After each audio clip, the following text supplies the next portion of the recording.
Welcome to Moments Almanac on Scattered Moments. Yesterday we looked at two women, and today, August 19th, let's take a look at the lives of two men. One died in Paris at 39, his body worn down by years of illness, carrying a secret sewn inside his coat.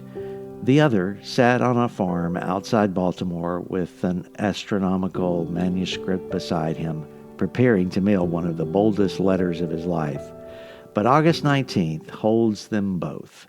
On this day in 1662, Blaise Pascal, mathematician, inventor, and Christian thinker, breathed his last.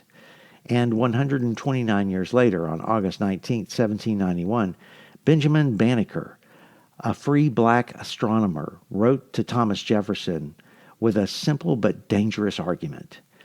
If God made us all, then human equality isn't merely political, it's theological. Two men, two extraordinary minds, and both discovered that reason can carry you a long way.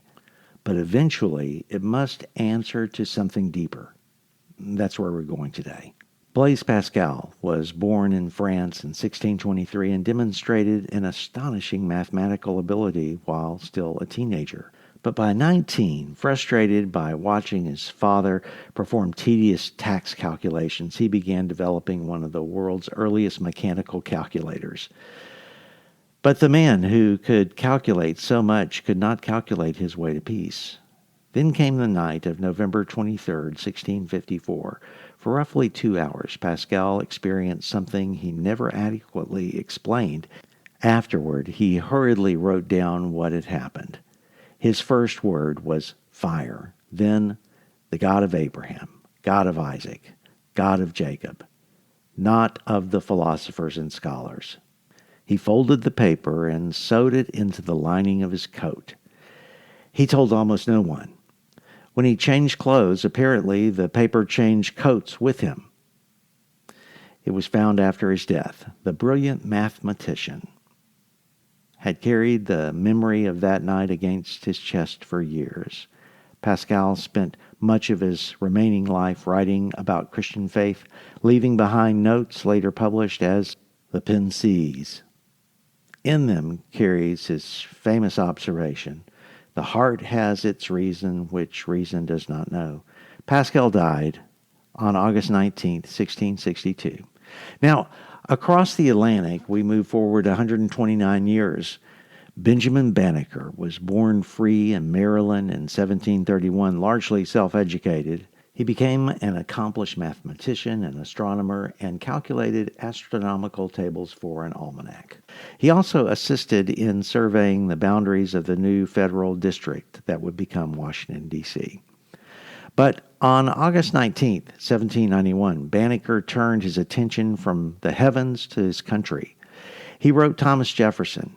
Jefferson had written that all men were created equal, while continuing to enslave human beings.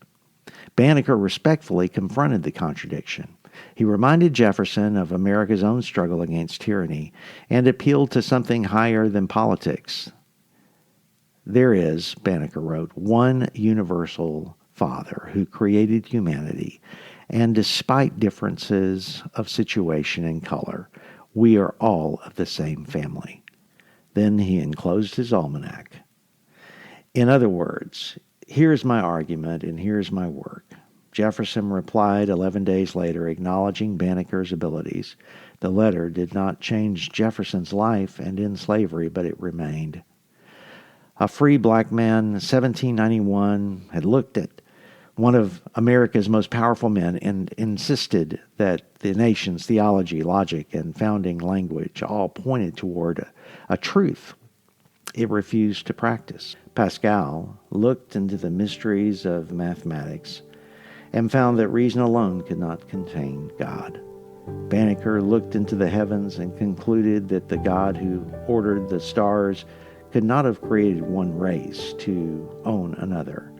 And that's the moment of August 19. It's what it leaves us, that faith does not ask to abandon reason.